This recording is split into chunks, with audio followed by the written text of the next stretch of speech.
You okay? You must be a bit nervous in front of all those people. No, I'm looking forward to it. Barristers, they're the pros, aren't they? That's what they do, they take people apart for a living. I'm used to arguing with you, sure, but nice to have some actual competition for a change. A bit of a challenge from the Whigs. Bravado.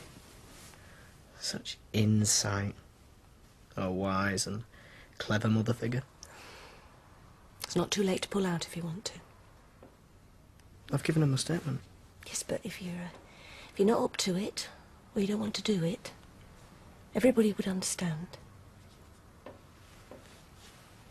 Guzzle. David Platt, please.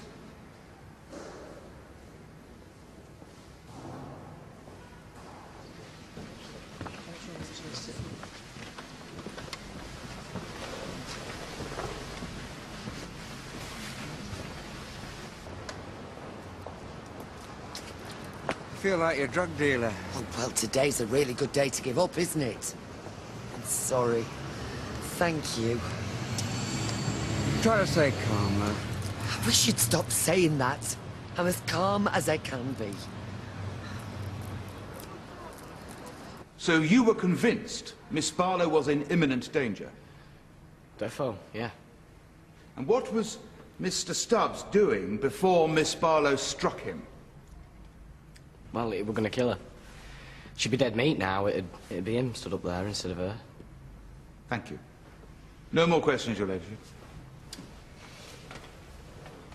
Something that puzzles the prosecution, and I'm sure members of the jury too, is your behaviour after you'd witnessed this horrific, violent act.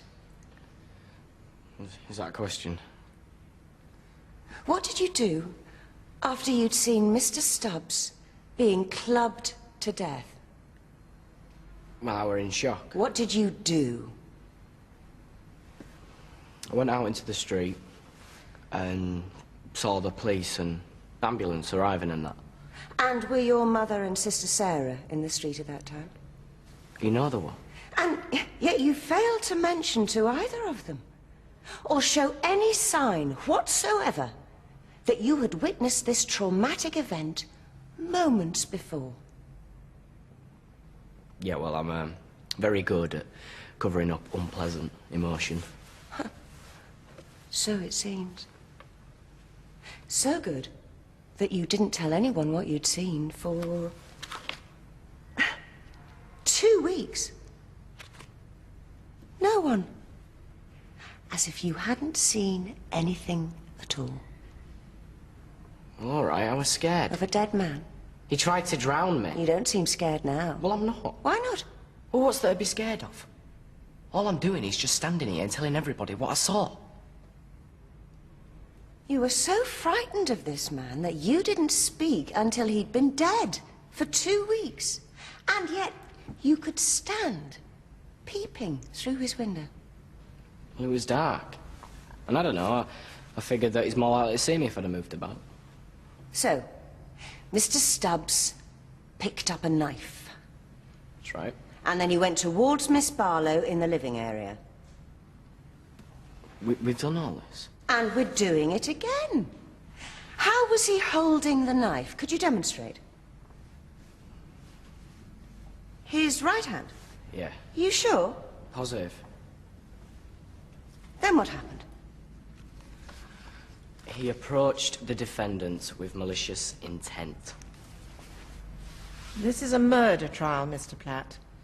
Please avoid sarcasm and treat the court with respect, or you'll find yourself in serious trouble. What happened next? Charlie flicked out his knife, cutting Tracy's hand. Her left hand?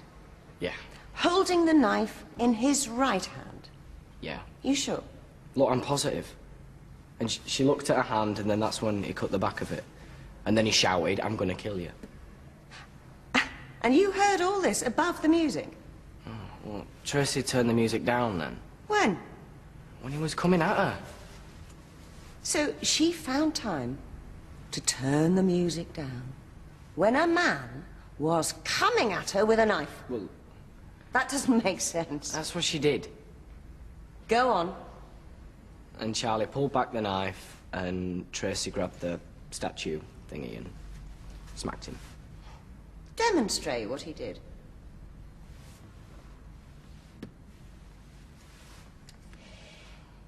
Mr. Stubbs was left-handed.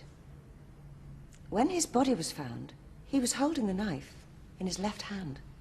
The other way round, in a stabbing motion. It all happened so quick, maybe I got the hands muddled up. You were positive a moment ago. Are you positive? No. No, you're not positive. Because you made it up. None of your evidence is supported by forensic testimony, but it is the same as Miss Barlow's.